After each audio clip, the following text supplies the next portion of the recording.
ಶ್ರೀ ಪರಮಾತ್ಮನೇ ನಮಃ. ಶ್ರೀಮದ್ಭಗವದ್ಗೀತಾ ಅಥ ದಶಮೋऽಧ್ಯಾಯಃ ವಿಭೂತಿಯೋಗಃ. ಸ್ವಯಮೇವಾತ್ಮನಾತ್ಮಾನಂ ವೇತ್ತತ್ವಂ ಪುರುಷೋತ್ತಮ. ಭೂತಭಾವನಭೂತೇಶ ದೇವದೇವ ಜಗತ್ಪತೆ. ಹೇ ಪುರುಷೋತ್ತಮ, ಹೇ ಸರ್ವೇಶ್ವರ, ಹೇ ದೇವದೇವ, ಹೇ ಜಗನ್ನಾಥ, ನಿನ್ನನ್ನು ನೀನು ಮಾತ್ರ ತಿಳಿಯಬಲ್ಲೆ. ಅರ್ಜುನನ ಈ ಮಾತು ಅರ್ಥ ಮಾಡಿಕೊಳ್ಳಬೇಕಾಗಿದೆ.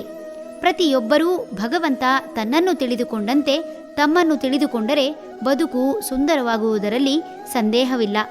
ಮನುಷ್ಯನ ಗುರಿಯೇ ಆತ್ಮದರ್ಶನ, ಅಂದರೆ ತನ್ನನ್ನು ತಿಳಿದುಕೊಳ್ಳುವುದು.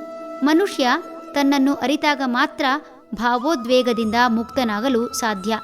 ಭಾವೋದ್ವೇಗವೇ ಸಕಲ ದುಃಖ, ಋಣ, ರೋಗಾದಿ ಬಾಧೆ ಅನುಭವಿಸುವುದಕ್ಕೆ ಕಾರಣ. ಮನುಷ್ಯ ತನ್ನನ್ನು ಅರಿತಾಗ ಮನಸ್ಸು ದೃಢವಾಗಿ ಯಾವುದೇ ಋಣಾತ್ಮಕ ಶಕ್ತಿಗಳು ಮನಸ್ಸಿನ ಮೇಲೆ ಪ್ರಭಾವ ಬೀರದು.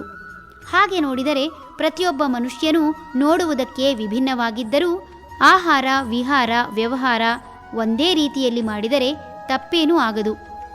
ಚಾರಿತ್ರಿಕ ವ್ಯಕ್ತಿಯನ್ನು ಅನುಸರಿಸುವ ಮೂಲಕ ಅನುಸರಿಸಿದ ವ್ಯಕ್ತಿಯಂತೆ ಆಗುವುದರಲ್ಲಿ ಸಂದೇಹವಿಲ್ಲ. ಆದರೆ ಮನುಷ್ಯನ ನಂಬಿಕೆ ವಿಭಿನ್ನವಾಗಿರುವುದರಿಂದ ಎಲ್ಲರೂ ಹಾಗೆ ಮಾಡಲಾರರು.